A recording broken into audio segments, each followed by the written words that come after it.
friends, you know what really annoys me? You know what really upsets me?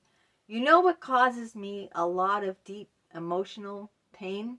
Flaky friends. Let's get together. I'd love to see you. How about we do lunch, or how about we do dinner?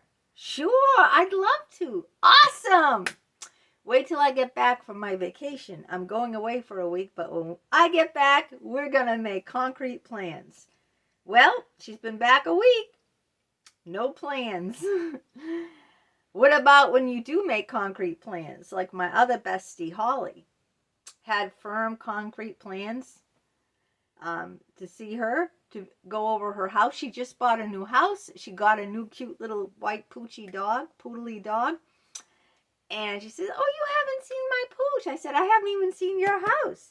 You've been over my house countless times. On Christmas Day, when you had no one to share Christmas with, I had you and your whole family, you and your sons over. All right, next Saturday. All right, what time? 12:30. Great. Friday night. Oh, I have to cancel. I forgot. This came up. All right, no problem. I'm flexible. How about next Saturday? Great. Awesome. It's on. It's a date. Next Saturday shows up. Ring, ring. Oh, I'm sorry. Something came up. You get the idea. You reach out to these people. You make plans. You're excited about the plans. You're excited to see your friend. You're excited to spend time with them. And it never comes to fruition. Ever. Or they cancel at the last minute. I even wrote a poem about it. I'm going to read that too.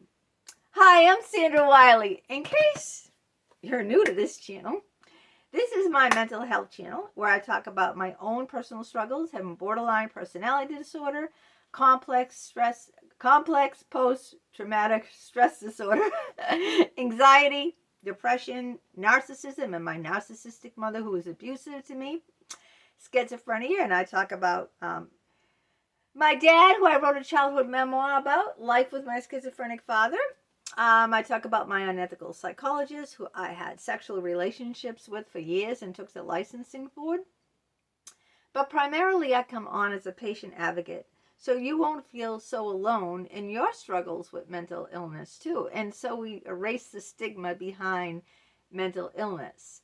And I do a lot of that. I do a lot of inspirational videos, a lot of nature videos, and just try to, find peace, meditation, and friendliness, openness about topics. But I am not a licensed therapist. I do not hold a degree in psychology, so I cannot diagnose you or give you a professional opinion. And all I ask in turn of you is your kindness and respect always in the comments. Now, I'm going to read to you a poem I wrote a couple of days ago just about that kind of thing. She Says Tomorrow. Can you get it by the title, She Says Tomorrow? When someone always says mañana, mañana, but mañana meaning tomorrow, mañana, mañana. Ever hear that term? But it never comes. Life is so short. People might have well intentions, but you never get together, and then pretty soon, the person passes on through this earth. And we have missed opportunity, and we have lots of regrets. She says tomorrow we'll hopscotch the moon, eating chocolate bars, singing out of tune. We'll pack wings and head to the sky, but tomorrow, like a shower, quickly passed by. She says we'll meet under the stars. She'll bring the whiskey and I the cigars. I'll ride the bike. She'll sit on the handlebars. She says, just wait till the juniper berries stick out their thumbs, and then we'll have a merry time. It's not too late. We're in our prime. But as I look in the glass, there's more gray than black. Crevices rise where once they laid flat. All the crevices, the wrinkles. She says we'll rock in her car with the radio blasting and the window ajar. But the only rocking I do is in my recliner. So tomorrow we'll eat at the diner, binging on cheeseburgers, wearing red lipstick and eyeliner. We'll talk about when we were kids and hopscotch the moon. How's about next year? See you in June. Yeah, how's about next year? Meaning next time, next month, next year. And then it never comes. It never happens. The thing that really bothers me about these people is, why do they even bother? Okay? Why do you even bother making plans if you have no intention on following through? This is true with my handicapped son, my poor handicapped son, who's an invalid, Alex, because he got meningitis. There he is with me. That's Alex. Alex and me. You're probably not going to see well because of the glare. But anyway, when he left the 𝗻𝐻 Center is an institute for severely handicapped children. Once you turn at the age of 22 and you're an officially adult, you have to transition out of the 𝗻𝐻 Center into an adult facility. These are severely, he's severely brain damaged children, like my son was. He was an invalid. He couldn't, he had no safety awareness. He couldn't feed himself. He couldn't dress himself. He couldn't go to the bathroom by himself or brush his teeth or anything. So what happened was, when he left the 𝗻𝐻 Center and went to an adult facility, they promised the staff there, who knew him for like 15 years, all the years since he was a little baby that he was at the 𝗻𝐻 Center, they promised they would come visit him. Now, the director of the social services that was, involved in his care and transitioning him out into adult facility told the 𝗻𝐻 Center staff, do not tell him that if you really aren't going to come. This has happened over and again, and it hurts the people. So if you don't have any intention of visiting, don't say you are. And they promised, up and down, yes, we will come visit. We will. And guess what? They never came. No. He transitioned out at 22. He's going to be 30 next month. That's 8 years. 8. Not one visit from any single member of the 𝗻𝐻 Center. Not one single visit. And as you know, my son has been brutally beaten in other places. These places that have the staff, just like nursing homes. You hear it now. I read about it, about these nursing homes that will drug the patients because they're short. There's a shortage of staff, so they can't take care of everyone, and they don't want to hear a patient yelling and calling them, so they drug them so they're knocked out so that they don't have to take care of them. I mean, this is run rampant, and I know that's a whole other topic to get into, and I've done videos on that, and I'm not going to discuss that in this video. Why I brought that up is because this is notorious for happening, and it really bothers me. It bothers me that they promised my son they would come and visit him. It bothers me that these so-called friends make plans. I totally ended my friendship with Holly, my best friend of 12 years, because of this. Because I'm tired of flaky friends. I'm tired of people saying that they're going to do something and never following through on it, I don't even understand the concept of why they even initially tell you, let's do this. Let's get lunch. Let's get together. Oh, come over my house, And if they don't want to do it, why say it? Why say it? I believe in being honest, and I believe in being direct with people.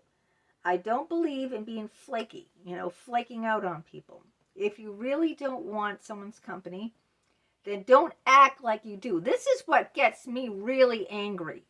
What really gets me angry is the phoniness of it all right? It's like I had these 2 people from high school I was friendly with, and the 2 girls I was friendly with were really good best friends between themselves. One of them I was, friendly on Facebook with. The other one I wasn't.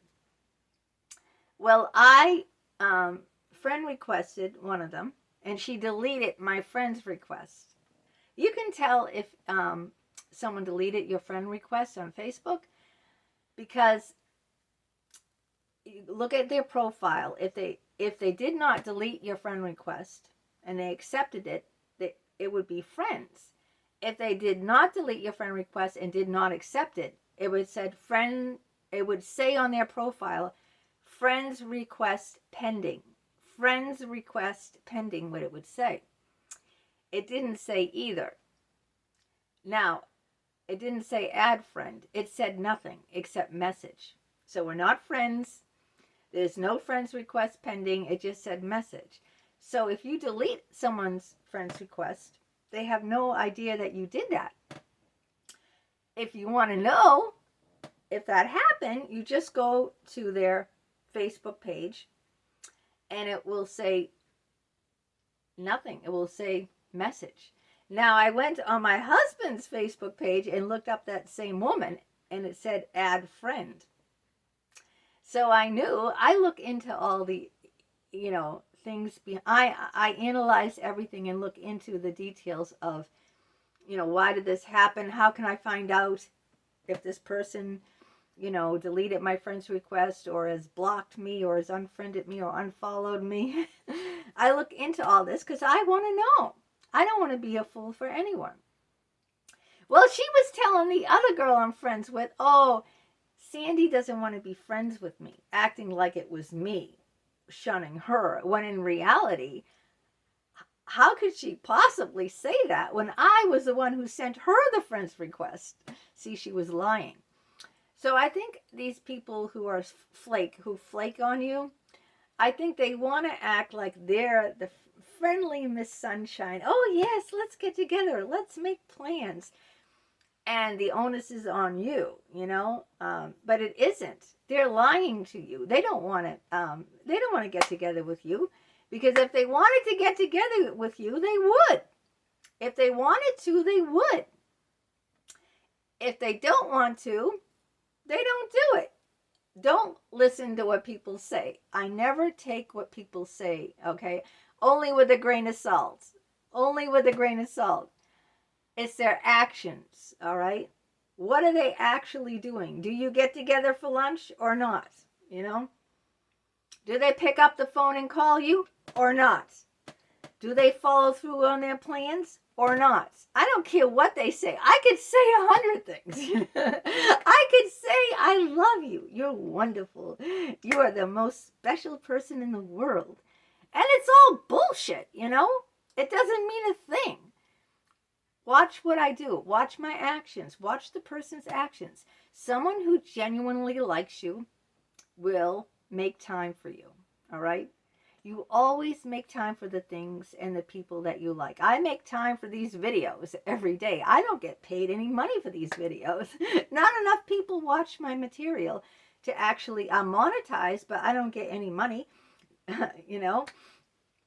So why do I do these videos? Because I care about people. I care about you. How do you know I care about you? Because I'm constantly putting content out every single day and getting paid zero. What did I get paid last month? Zero. What did I get paid the month before? Zero. I'm monetized, but I get no money. Look at how many views do I get on these videos? 40, 50? That doesn't make any money.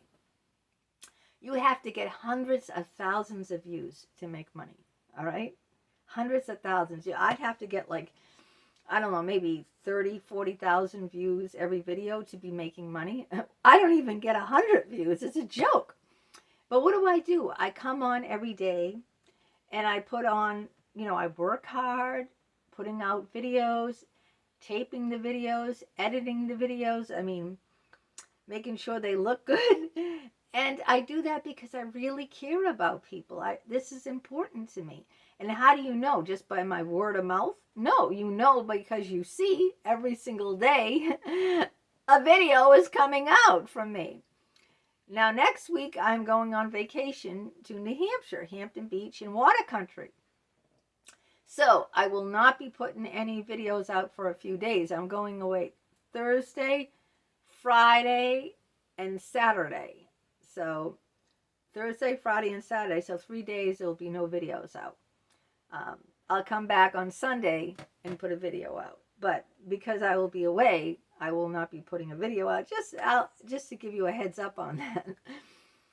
But anyway, so what can we do about our flaky so-called friends? I put that in italics like this because they're not friends. I used to get upset and block them because I would be angry and hurt and felt betrayed because they lied to me. But now I discovered, let's take the high road. I'm not going to block them anymore. I'm just going to do nothing. Doing nothing is the best course of action, all right? Because if you block someone, you act like you're the hurt little child, you know. Oh, I'm going to block you. You hurt me. Just do nothing. Just let them. Like Mel Robbins said, just let them choose not to get together with you. Let them say that they are and they don't follow through. Let them be who they are. Let them show you who they are. Let them show you that they're really not your real friends. Let them show you that they really don't care for you because they're not making the time for you and they're not following through on their commitment to you. And what do? Just carry on with your life. Don't do anything, okay? Don't block them. Don't do anything. Don't call them on it. Oh, hey, I thought we were going to get together after you came back from your vacation. Gee, you've been back a week. I haven't heard a word from you in a week. You haven't even said hi or nothing. Let them. Just let them. Don't do anything, all right? Don't block. Don't contact them. Don't ask them, when is this going to happen? I thought we're getting together. That's what I did with my old friend Holly. So, Holly, when are we going to get together? How about next week? No. Now I learned my lesson. At 60, I'm 60 years old. 60. I finally learned my lesson to do nothing. Okay? I'm not going to go chasing them. I'm not going to go contacting them. I'm not going to block them. I'm not going to act hurt and upset. I'm just going to go on with my life and just let them go on with their lives. And that's it, you know? That's it. Just go on with your life and don't associate with people like that who are flakes. You're much better than that. Only associate with people who want to really be with you, make concrete plans and follow through with you, who want to make the time for you. And that's my husband and my sons. Those are the people who've been there for me, who make the time for me, who follow through on what they say they're going to do. And that's who I stick with, all right? And you do the same. Don't let people who are flaky get you down. Just have nothing to do with them. Just go on with your life without them. You're much better off without them. If you're interested in any of these books here, you can always purchase them on Amazon. My new book, Soldier Girl. I love the cover of this book. I think that's really cool. And here's the back of it. You can purchase this book and all my other psychological books about my affairs with my psychologists, sexually exploited emails of an unethical psychologist, love outside the boundaries. The links is down below in the description if you'd like to help support my channel. You can buy me a cup of coffee. The link to that is down below in the description as well. If you'd like to email me, feel free. I will always respond back as long as it's you're not being inappropriate or rude or sexual with me. The email address is Leanne, LEEANNA27 @ hotmail.com. If you're new to my channel here, welcome. Please hit that subscribe button in the lower right-hand corner. That way you'll be notified each and every time a new video of mine comes out. It's 100% free, so stick around, take a chance, give it a thumbs up, like it, share it on your social media platforms with your friends and your family. You don't have to ask permission. And a big shout out, let's see if you made it to the end, to Dead Wolf. Hey, Dead Wolf. He's the man. Go watch his videos. He's great with a gun, a sword. He's excellent. He has great expertise on how to make fires. He works on a farm. He does a lot of farming. He'll show you beautiful tractors. He'll show you farm animals, beautiful white horses, cows. I mean, Dead Wolf Resistance 13, right? That Dead Wolf Resistance 13. Shout out to my friend Daphne Reloaded, who hasn't loaded a video in ages. I miss you, Daphne. Please put another video up. If you're watching to the end, I'll know because I gave Daphne and Dead Wolf a big shout out. And until next time, take care and you have a great day. Bye-bye.